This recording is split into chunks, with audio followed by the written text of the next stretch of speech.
Ninjas de la vida, os moló mucho el episodio que hice con Marina, hablando sobre su experiencia con el LSD. Hablamos de psicodélicos en este episodio 384.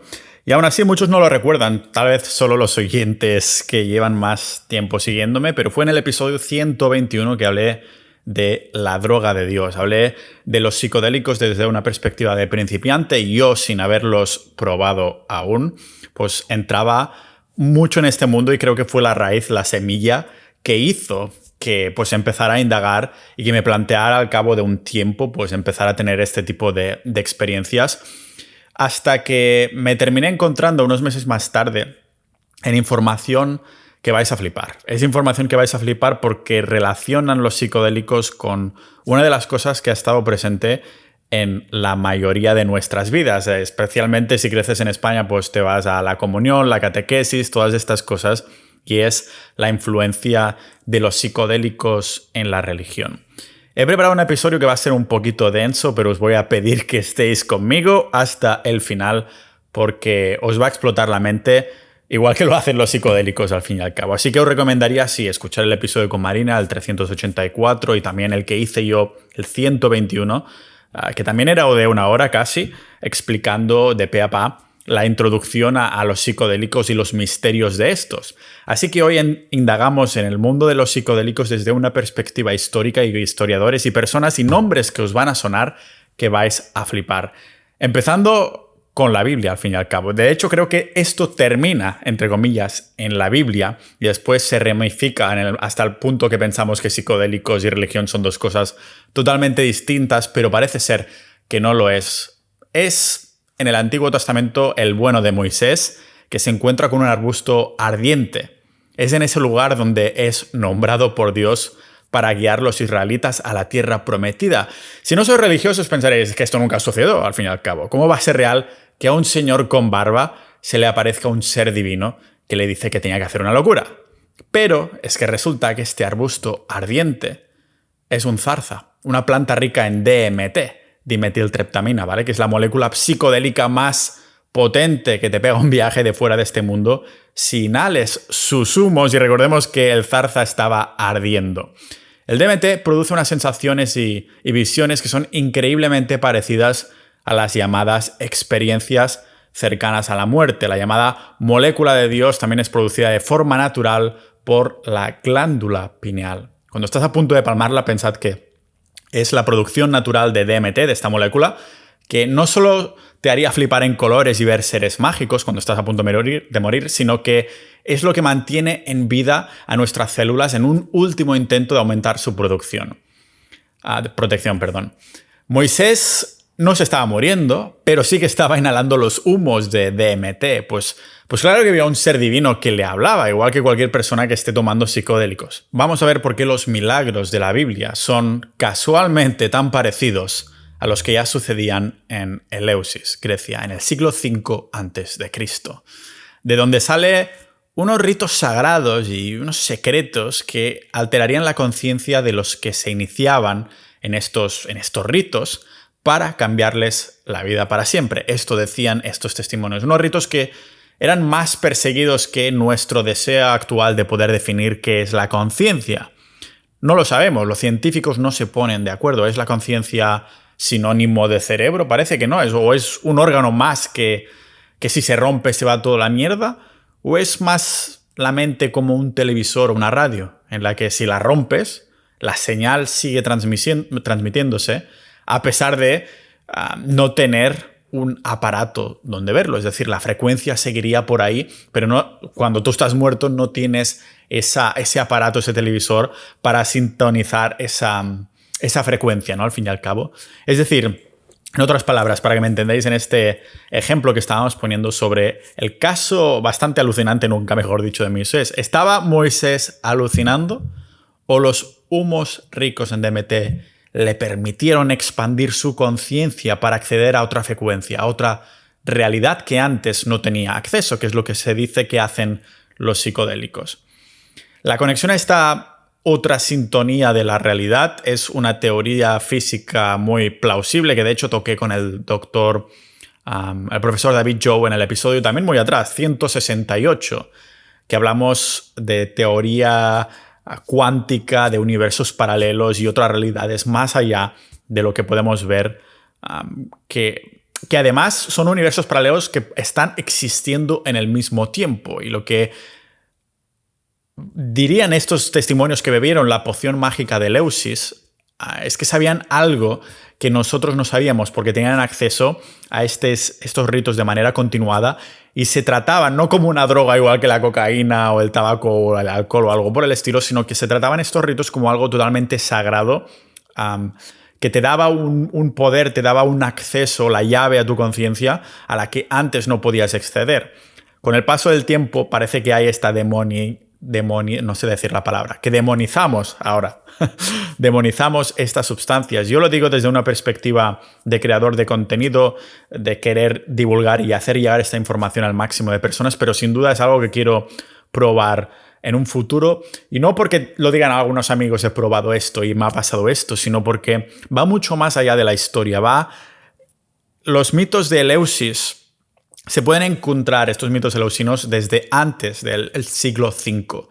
Y han sido esta última década que han aparecido pruebas bastante flipantes en las que se verían como, analizando las muestras orgánicas, los restos orgánicos de estos yacimientos tan antiguos, encontramos materia orgánica psicodélica en el pasado y una evolución bastante consistente con el cristianismo y la religión. No solo es el cristianismo, pero hoy indagamos más en los parecidos que hay en el cristianismo.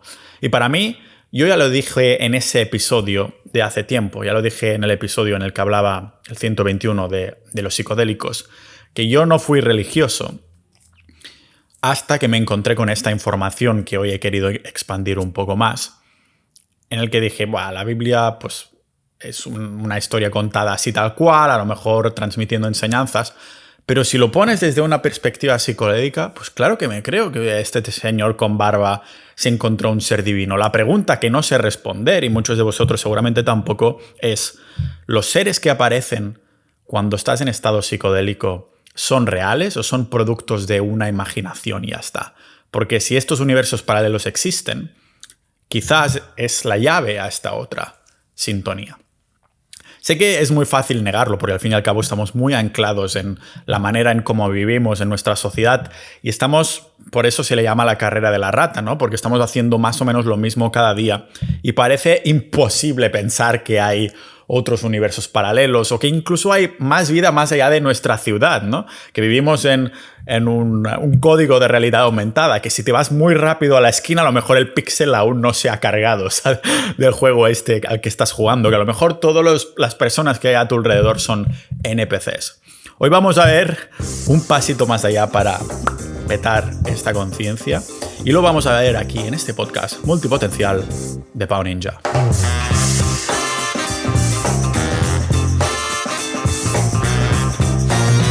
Antes que nada, como siempre, agradecer a los miembros de Sociedad.ninja, que es la comunidad del podcast, multipotenciales que tenemos montones de intereses.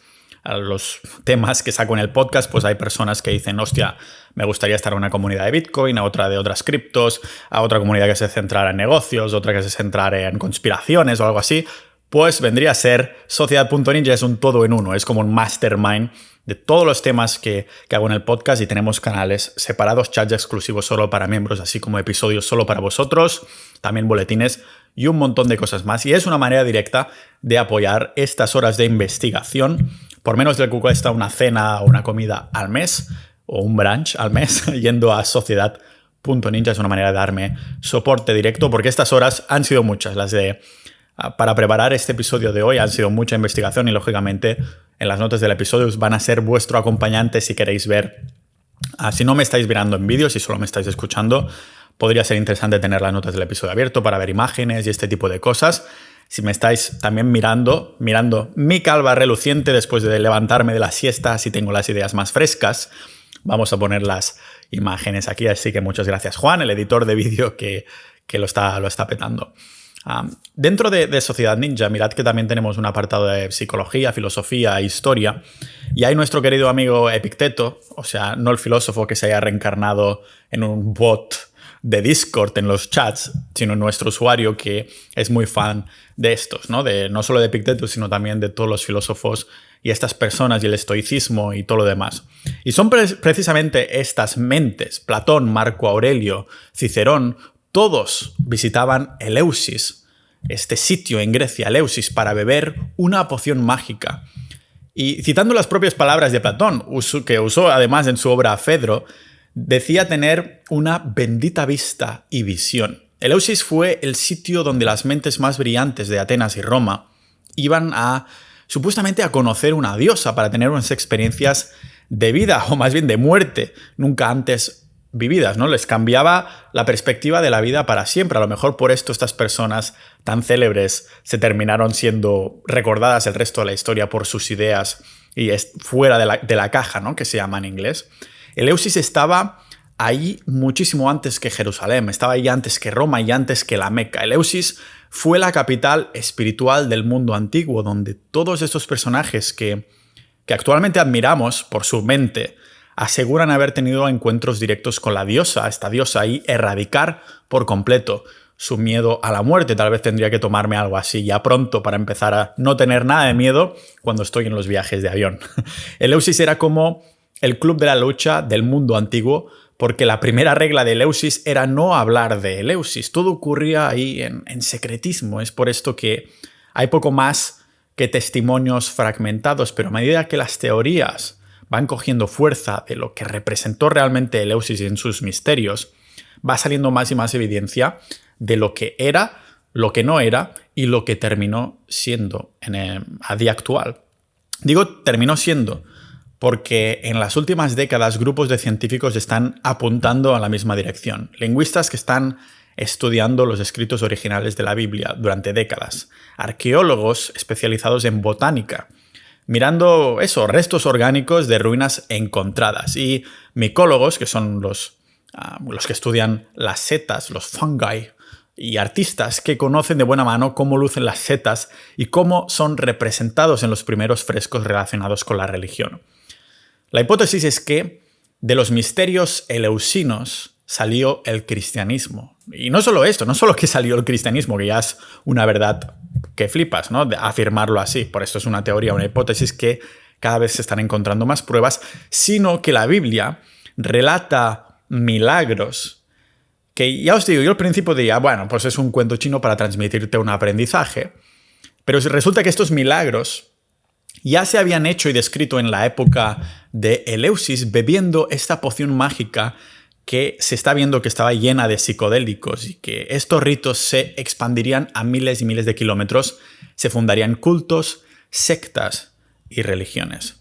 Hasta el propio doctor Martin Luther King escribió sobre esto en un paper que está en la web de Stanford, que se llama La influencia de las religiones misteriosas en el cristianismo. Indagan lo que es la hipótesis de la continuidad pagana, que es la idea de que el cristianismo, lógicamente, no se creó de un día para otro. O sea que no es que Cristo fuera crucificado y al día siguiente todo el mundo se levantara siendo cristiano, sino que se indaga en la idea de que esta evolución, la evolución de la religión, del cristianismo, algo que comenzó como una secta, se expandió hasta oficialmente catalogarlo como religión, evolucionó y tardó seguramente cientos de años.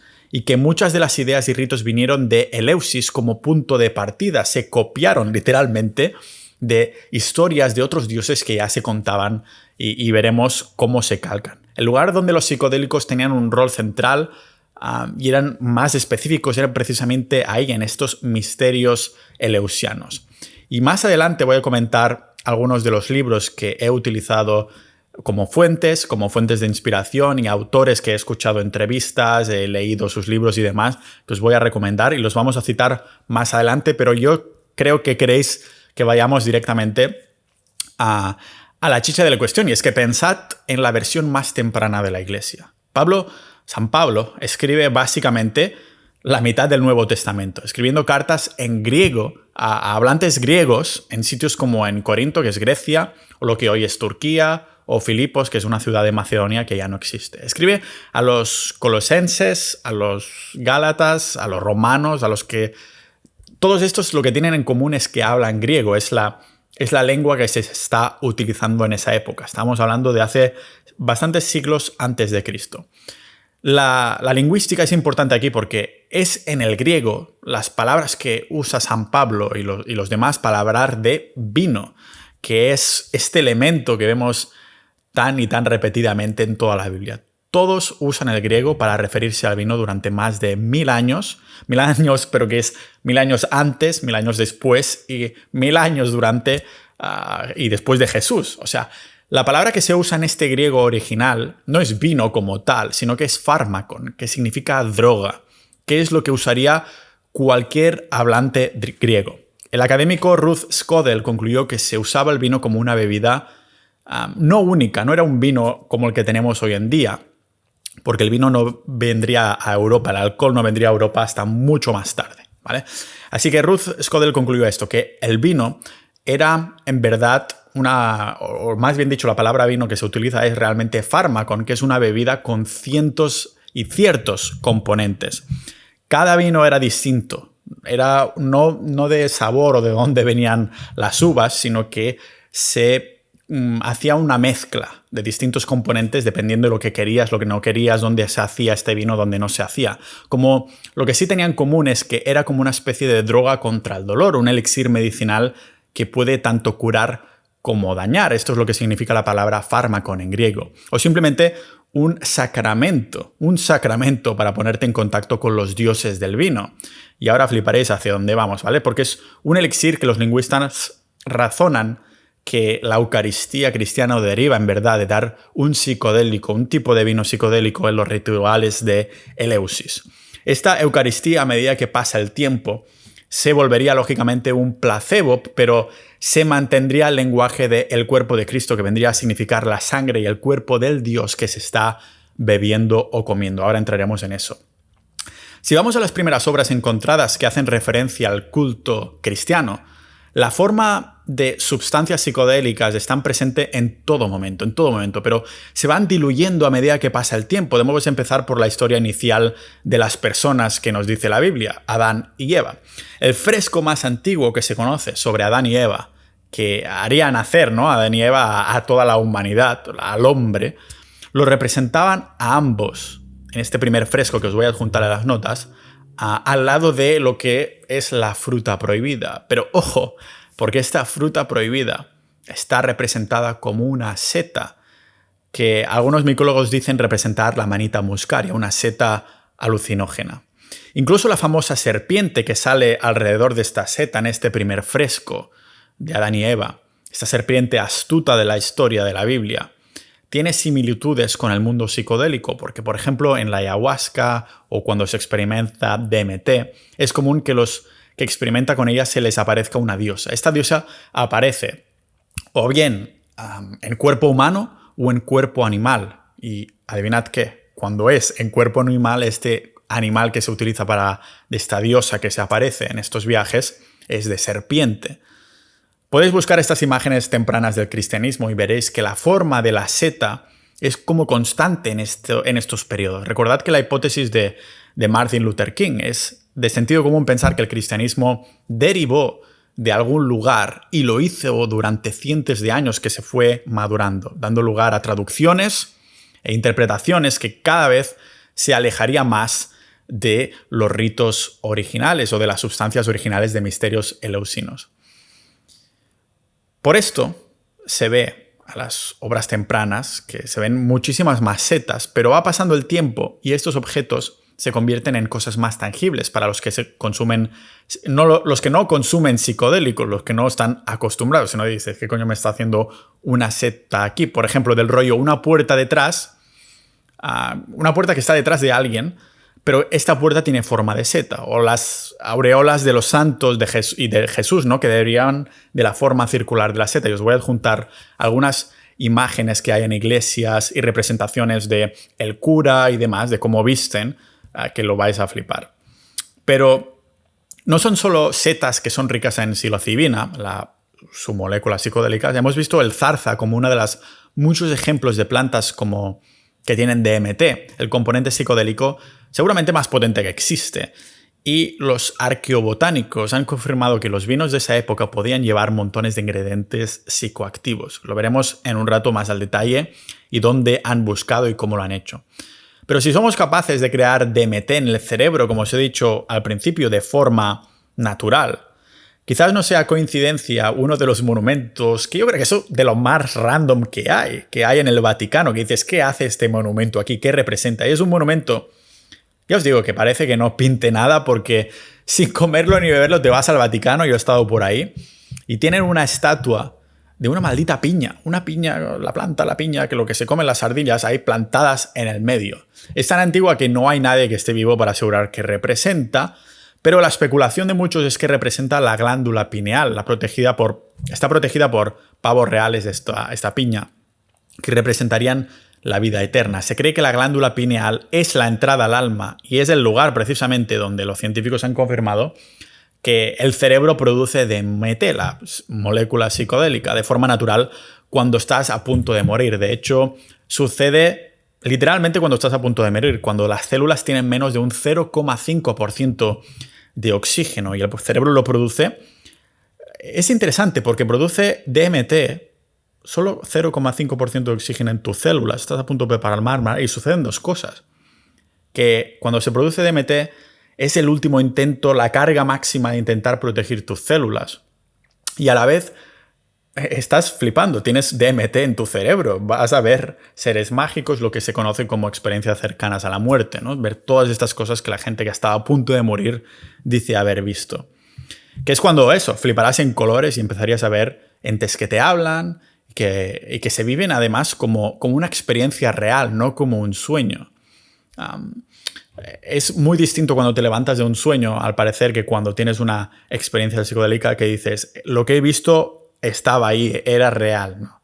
Y la religión, del mismo modo, tiene un componente visual muy importante. Sales de los confines del mundo físico para usar la imaginación. Por esto nos acordamos de la relación de Jesús con la sangre, de tomad y bebed mi sangre, y entrega el vino. El vino termina siendo un componente esencial en el cristianismo hoy en día, que se ve además en toda la Biblia. Sin embargo, los académicos dicen que Dionisio, el dios del vino, no solo precede a Jesús, va antes que él, mucho antes, sino que es la recapitulación de la historia de Jesús, como si fuera una copia.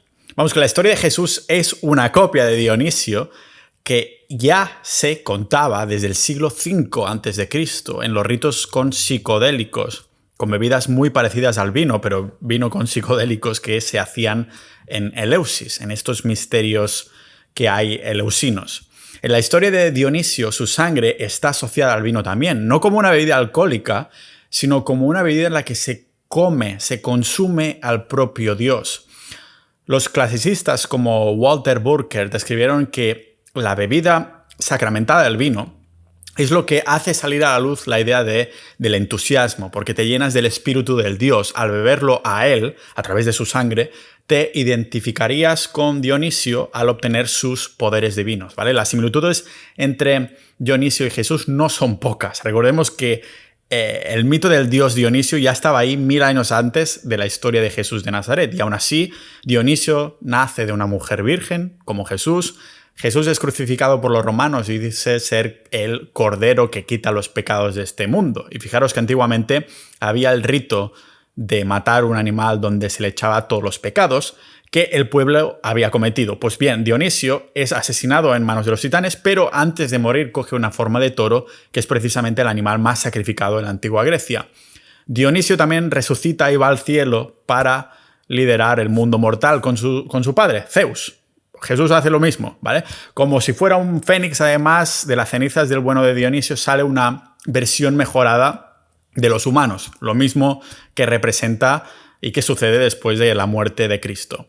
Y hay incluso muchos más elementos que no vamos a entrar aquí, que se parecen a estas dos historias muy similares, como si los escritores de la Biblia hubieran cogido estas historias y las hubiesen adaptado a un mundo más contemporáneo sin mencionar a los psicodélicos, o en código descifrado, ¿vale? Cuando el lingüista Brian Muraresku, que es, yo diría que la persona principal que me ha inspirado a hacer esto por un libro que comentaré más adelante en el episodio, cuando Brian analizó los textos originales en griego, que escribió San Juan, parece ser que la historia de Dionisio es disfrazada, o sea, de Jesús. Jesús realmente es la historia de Dionisio, pero con una persona que no habla tanto de Dios. No es un dios Dionisio, sino que es la historia de un mortal, pero con las mismas historias de Dionisio.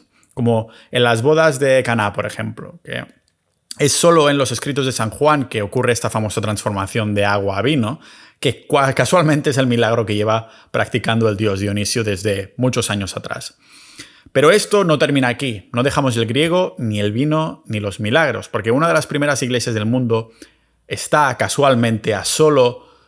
una de las primeras iglesias cristianas del mundo está solo a 1 hora de lo que era antes Eleusis, porque los primeros miembros de esta secta salían de las partes donde se hablaba griego. Es por esto que es interesante seguir los textos originales en griego de la mano de estas personas, de estos lingüistas que lo han estado estudiando.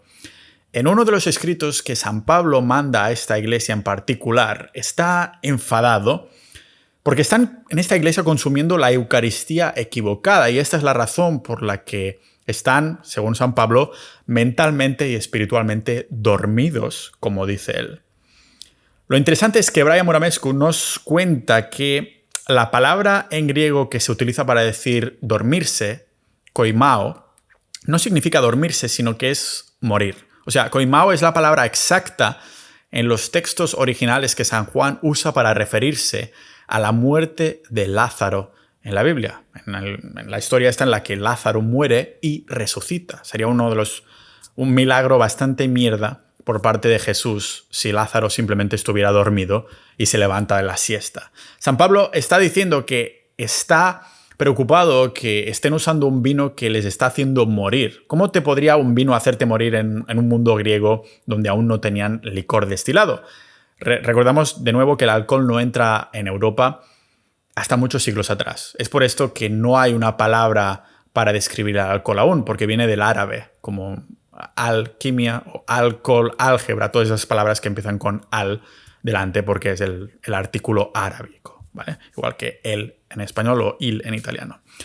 Lo que quiero hacer ver aquí es que en estas primeras fases del cristianismo, el vino no es una bebida alcohólica, sino es una poción en el que se mezcla un montón de cosas: especias, perfumes, hierbas o hongos.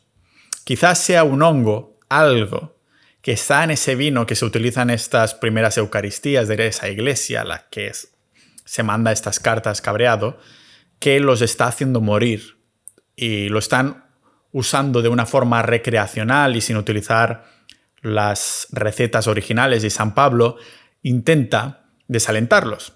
¿Os acordáis del ergot, no? Que es muy psicodélico, pero también muy tóxico. El ergot lo mencionamos también más adelante, pero es en lo que se basaría el LSD. Es muy común. Es un psicodélico que sale muy a menudo en los cereales, que ya digo, es muy tóxico y es lo que el creador del LSD de casualidad pues se intoxicó, entre comillas. Pero si lo haces desde el ergot, en el propio que sale de los propios cereales, pues tienes probabilidades pues, de morir, o es muy tóxico, aparte de psicodélico. Los primeros autores simplemente especularon de que contuviera el ergot, pero ya no hay que especular. Aquí todo se empieza a poner aún más interesante que simplemente puras conspiraciones. Hace muy pocos años, solo en 2007 de hecho, descubrían la bodega de vinos más antigua del mundo en Tel Kabri, que es como en el norte de Israel. Además, es que estas recetas que descubrieron ahí se mandaban desde entonces a Egipto, donde algunos ya especularon que desde las primeras dinastías usaban psicodélicos y por esto hay esta fascinación por la muerte y seres que son como medio animales, medio humanos, unas entes que casualmente se te aparecen en estas visiones psicodélicas. Así que dicen los egipcios también estaban usando algún tipo de psicodélico seguro, porque estas visiones aparecen así. ¿Y qué tiene que ver esto con el cristianismo? Pues que la localización de estas bodegas donde encontraron algo tan antiguo, estos vinos, vinos con sustancias proactivos en Tel Kabri, al norte de Israel, es que ahí exactamente, digo norte de Israel, pero en realidad es en Galilea. La misma Galilea en la que Jesús aparece en escena y hace montones de milagros. De hecho, me parece que incluso es la localidad donde se hacen más milagros en toda la Biblia. Es desde aquí que el cristianismo lo peta y se va a esparcir por todo el planeta. Seguimos por estas líneas porque hace menos de un par de años también, en una ciudad en ruinas de Israel llamada Tel Arad, que es al sur de Jerusalén, casualidad, los investigadores encontraron restos orgánicos de incienso y psicodélicos en las ruinas de los altares. Los investigadores pues, describen el templo como una versión más reducida del templo de Salomón y de allí sacaron una muestra que tenían en el museo de hacía años, que no habían pensado ni en analizar hasta que empezaran a ver todas estas teorías. Con estas teorías, pues eso, decidieron, vamos a pasarle un análisis arqueoquímico, que es que miran componentes orgánicos de hace muchos años. ¿Y qué encontraron? Pues los resultados devolvieron restos de THC, CBD y CBN, que son las siglas de moléculas psicodélicas. O sea, el CBD os sonará a más de uno. Dicen que es el primer ejemplo de sustancias proactivas que se ha encontrado en la historia por ahora. Así que imaginaros estar en un templo haciendo un ritual en esa época y que la persona que está dirigiendo el rito va esparciendo humos psicodélicos con un incensario. La misma rutina que hoy mismo los curas siguen haciendo, pero sin psicodélicos. Se originaría de ahí, igual que la Eucaristía, aunque ahora los productos usados sean puramente, placebos, pues no es difícil especular que vienen de ritos con sustancias mucho más fuertes y que te harían ver seres divinos. Lo que está claro es que desde entonces, con el intercambio de productos y especies, esta nueva religión o secta en esa época con visiones tan potentes se esparciría como la pólvora gracias al comercio de estos productos por ahí y de decir, mira, vas a fliparlo cuando te venda esto, ¿no? Si volamos a Europa, nos encontramos también con más pruebas en Pompeya, a la que yo también he estado. Recordad que en Pompeya es donde hubo esa erupción volcánica que dejó fosilizados sus habitantes en los años 80 después de Cristo, cuando esto del cristianismo ya estaba empezando a lo mejor a pillar un poquito más de tracción. Si algo bueno dejó este accidente es que los arqueólogos, o sea, es muy impactante, yo lo vi ahí y dije, guau, estos son personas que están fosilizadas por la erupción volcánica, por las cenizas, y ves ahí sus cuerpos en el suelo y tal. Pero ya digo, si algo dejaron de bueno es que los arqueólogos tuvieron la oportunidad de poder analizar más restos orgánicos de esa época porque se conservaron muchísimo mejor gracias, entre comillas, al volcán. Y encontraron restos de cannabis, opio y otras sustancias para estos rituales.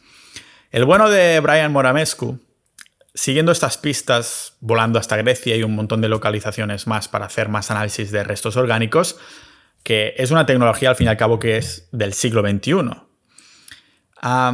Empezó a indagar en esto, pero desgraciadamente todas las muestras que encontraba que quería analizar, al estar ya restauradas para presentarse en los museos, estaban contaminadas y no se podía analizar los restos orgánicos.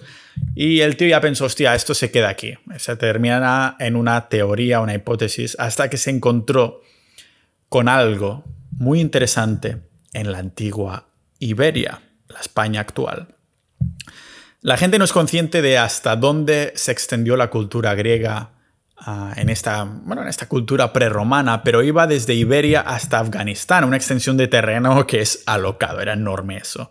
Es en la necrópolis de las Ruedas, en Valladolid, que encuentran no hace mucho kernos griegas, que son como vasijas del siglo II antes de Cristo. Teniendo en cuenta que era una sociedad prerromana y era la civilización baxea que se llama, ¿qué hacen ahí kernos griegos? Lo interesante es que esta especie de cántaros, de estos kernos que se encontraron ahí en Valladolid, tienen como voy a adjuntarlo en las notas del episodio, un mini cántaro adjuntado en la misma pieza. Lo único con lo que se pueden pensar los investigadores es que tenía una utilidad este mini cántaro de control de porciones, tipo un poquito de esto y mucho de lo otro. Porque si te pones demasiado de lo pequeño, mal, lo vas a sufrir. O sea, los arqueólogos determinaron que ahí se hicieron rituales con vino, pero ya hemos dicho que el alcohol no se introduce en Europa hasta cientos de años más tarde. Así que, ¿qué tenía ese vino para hacerlo apto para hacer rituales? Pues los investigadores hacen pruebas arqueoquímicas a un cerno específico, a un kernos en griego, y sale positivo por cerveza enriquecida con iosciamina. La iosciamina solo puede ocurrir en plantas, lo que se llaman solanáceas, ¿vale? Donde sí tenemos las plantas rollo tomate o la patata, que forman parte de esta familia, pero también la mandrágora, que es altamente psicodélica, y fijaros que se encuentra cuando se encuentran estas muestras están en un funeral, ¿vale? En una zona de ritual.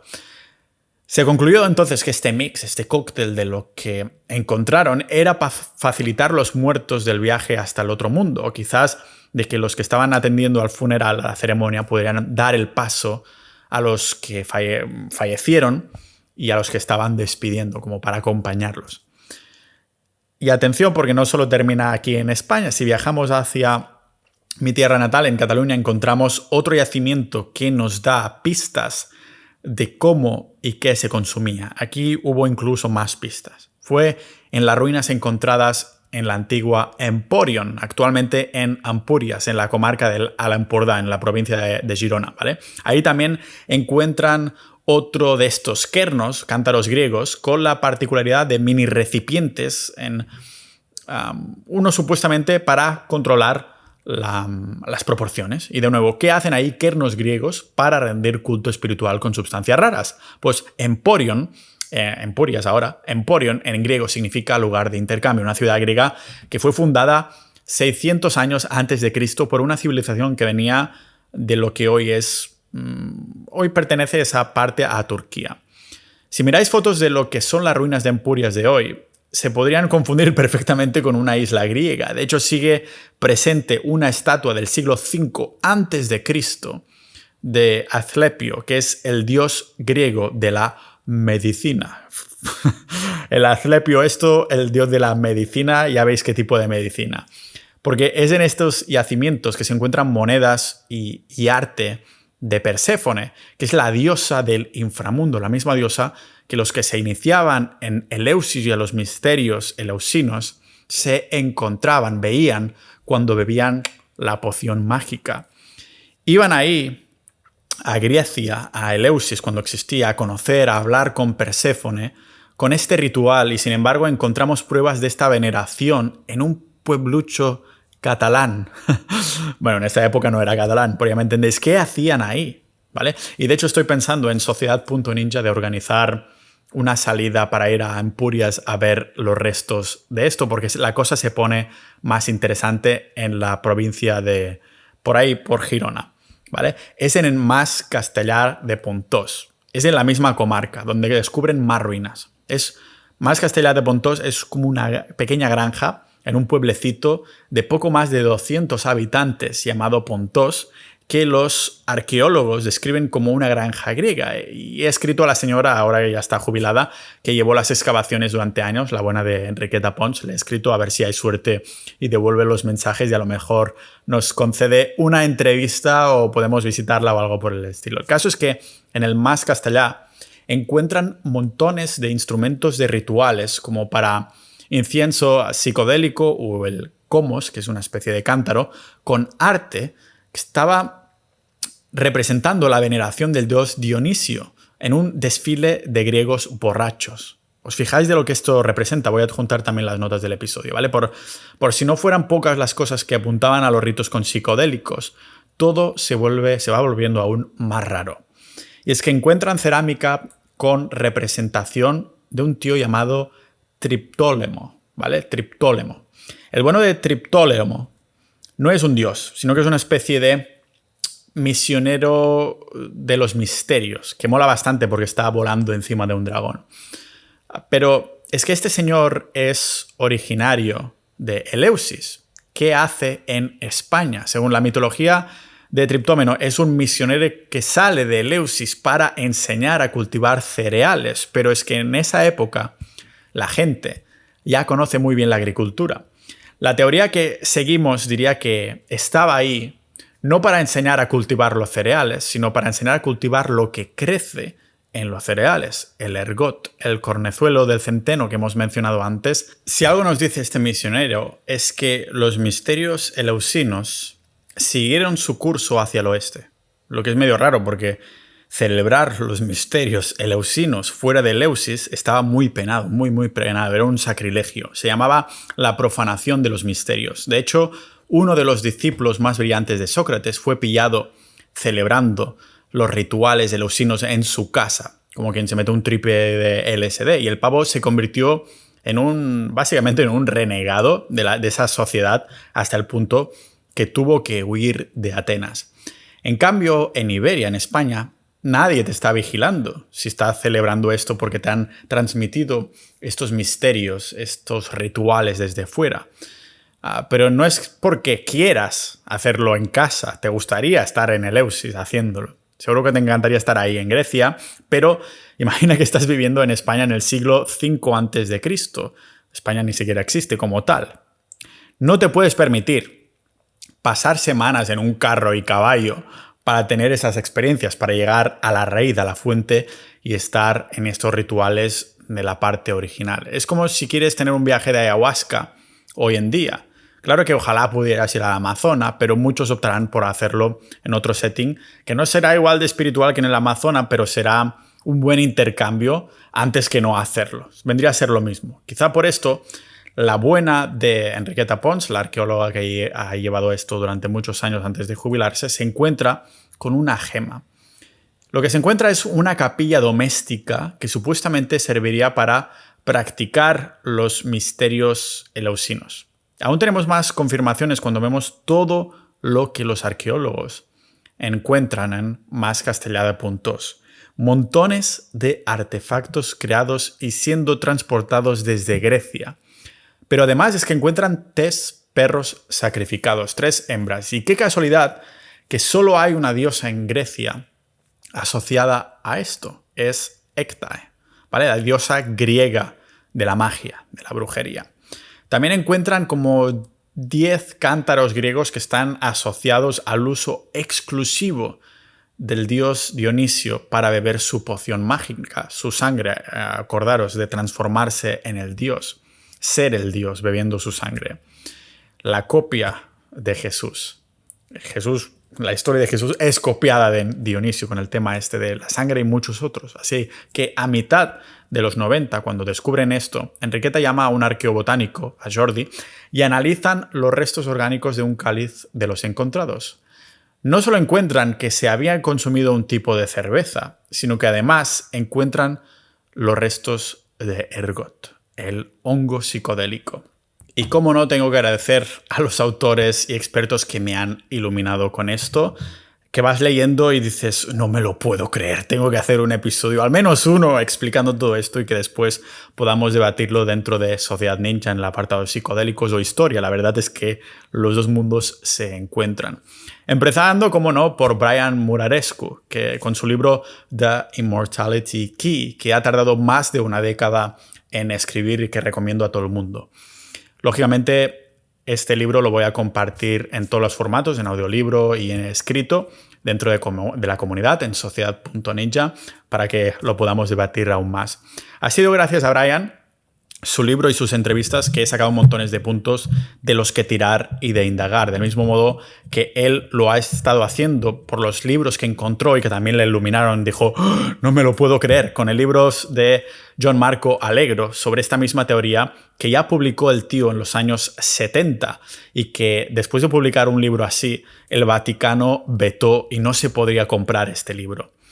Los libros de Allegro son difíciles de leer porque están hechos para lingüistas. Por suerte para nosotros, Brian lo es, y en su libro The Immortality lo hace en un lenguaje, siguiendo su investigación y utilizando tecnología del siglo XXI, en un lenguaje para ninjas de la vida, al fin y al cabo. De lo contrario, sería difícil para nosotros leer el mejor libro de Allegro, que se llama The Sacred Mushroom and the Cross. Tras 14 años analizando la Biblia, Allegro concluyó que el cristianismo no es simplemente verdad o mentira, sino que es una mala interpretación de los textos originales, que las enseñanzas cristianas vienen de los psicodélicos ocultos en lenguaje encriptado porque estaban prohibidos en esa época. No solo prohibidos por las autoridades, sino mal vistos para los adeptos de los misterios eleusinos, si no se hacía algo en grupo y los lugares específicos. Alegro saca el libro en 1970, alegando que la cristianidad es una tapadera para un culto a las ceremonias psicodélicas. Así que, ¿cómo te quedas? La premisa es que el Nuevo Testamento, escrito en griego, tiene un sustrato semítico, en el sentido que debajo del texto griego original, los escritores del Evangelio pues, están haciendo referencia al fin y al cabo en hebreo o arameo. Y no solo no viene del griego, que viene de los idiomas hebreo o arameo, sino que incluso estos vienen del sumerio, que muchos lingüistas dirán que es un aislado de una lengua, ni un idioma entero en sí mismo. Con poca o nula relación entre el sumerio y las lenguas indoeuropeas, como el griego o las lenguas semíticas, pues las subfamilias de la familia de lenguas afroasiáticas, pues se llega a esta conclusión, que la Biblia, al fin y al cabo, son una mala traducción, una mala interpretación de lo que en verdad se quería decir, y se estaba utilizando un código secreto porque no se quería, estaba mal visto incluso penado con muerte, hablar de los misterios eleusinos, y estas historias se traducen de esa época mucho antes y se utilizan para dar pie a lo que es el cristianismo.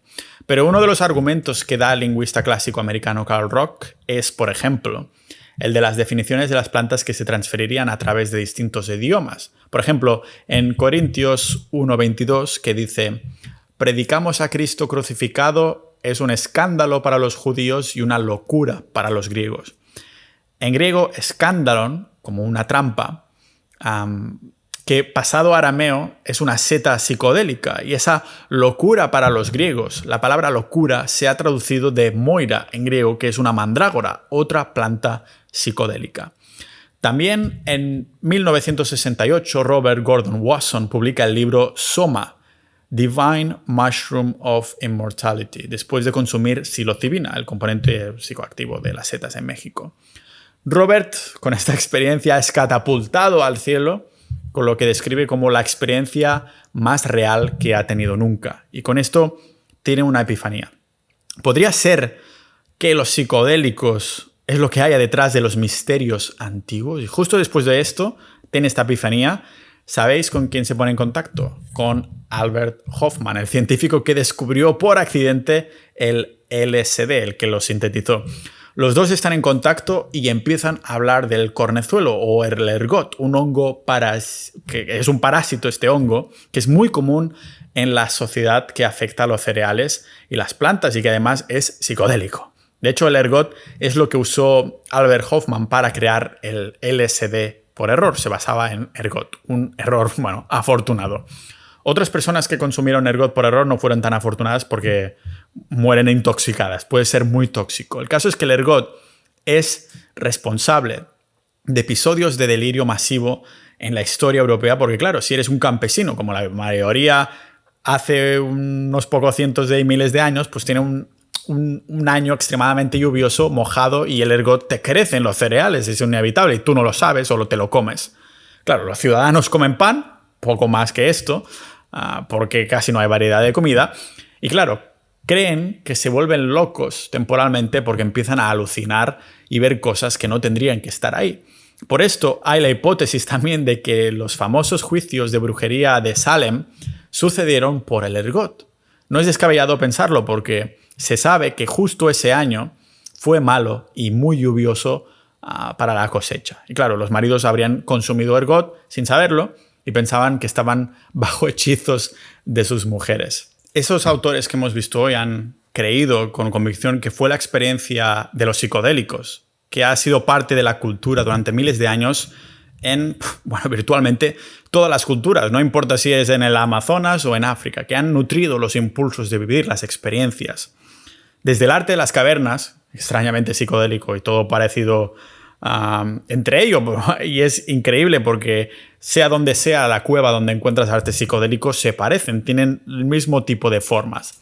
Hasta también las ideas místicas de las religiones desde los antiguos egipcios pasando por el cristianismo actual. ¿De dónde obtienes la idea de el más allá? ¿De dónde sacas la idea de un cielo o de un infierno si no es de un alterado estado de conciencia? Los poetas homéricos ya hablaban de el inframundo muchos siglos antes de Cristo. Quizás fueran sueños, realmente lo que sea que soñamos, lo sabréis vosotros, no tiene un impacto, una autoridad como lo puede tener una experiencia psicodélica. Cuando te levantas de un sueño sabes que estabas soñando. Hay algo de las experiencias psicodélicas que tiene esta percepción de la realidad, de que lo has vivido. No es como una epifanía, una opinión o un sueño. Tienes la sensación que lo has vivido. Estabas ahí y era cierto, lo más real que has visto nunca, como describe Carl Rock. Los mismos griegos usaron el ciceón que bebían en una ceremonia ritual y anual. Era el único momento del año donde podías usar esta droga y además se hacía de forma secreta. Son los llamados misterios eleusinos de los que no podías hablar, pero al igual que el Club de la Lucha, hubo algunas personas que hablaban de visitar el inframundo, haciendo contacto con la muerte y cosas así. Y estas muestras analizadas con tecnología del siglo XXI, donde se confirma el ergot y otras sustancias psicodélicas. ¿Qué indica esto? Pues el hongo ergot sabemos que es muy tóxico por sí solo, hasta el punto que si lo consumes en tu cosecha húmeda te puede pillar gangrena o cosas peores. Y aunque el bueno de Hoffman lo aisló por pura coincidencia para crear LSD, se especula que los griegos también encontraron una manera de aislar la partícula psicodélica del ergot en su vino. Por esto pienso que es más que plausible que estas sustancias hayan participado en el desarrollo y en el transcurso de la religión y la creación del cristianismo. Las coincidencias no son pocas. Hoy os he presentado algunas, aunque se quería presentar más encuentros de yacimientos, los análisis que han encontrado de las materias orgánicas que se estaban conservando. Pero si nos lo ponemos a pensar, la Biblia o una religión desde una perspectiva psicodélica puede tener todo el sentido del mundo. Vamos a debatirlo dentro de los canales de historia y psicodélicos seguro en Sociedad.ninja, así que si queréis participar, ya lo sabéis. Sociedad.ninja es una manera de apoyar estas horas que he pasado investigando esto, resumiéndolo. Comentadme qué es lo que os ha parecido más alocado o no alocado, o si os ha pasado como a mí y ha sido un poquito de epifanía. Habéis dicho, hostia, claro, ¿cómo he estado tan ciego? Claro, no es que sea verdad o mentira, puede ser una mala interpretación, por eso es como el juego del teléfono, que vas pasando la información y al final todo sale más exagerado. No es tan exagerado, de hecho es poco exagerado. Si en ciertas palabras de las Biblias, la Biblia la cambias por psicodélicos, pero se ha querido escribir o relatar o interpretar para personas que no están consumiendo estas sustancias. Hay como dice Graham Hancock, hay una lucha de los poderes, de los que están, al fin y al cabo, dominando lo que es el mundo, la narrativa mundial, para que no podamos acceder a estos estados alterados de conciencia, o más bien dicho, para que no queramos acceder. Tiene todo el sentido del mundo. Así que sin duda voy a indagar más de esto, más episodios. Tampoco quiero saturarme de una sola cosa, porque además de este tipo de episodios puedo tardar una semana perfectamente en prepararlos. Así que ya sabéis, Sociedad.ninja para apoyar. Muchas gracias a los miembros actuales por haber dado apoyo hasta aquí. A tú también, oyente, que seguro que vas a entrar en Sociedad.ninja. Y como siempre, nos vemos en el próximo episodio de este podcast multipotencial de Pau Ninja.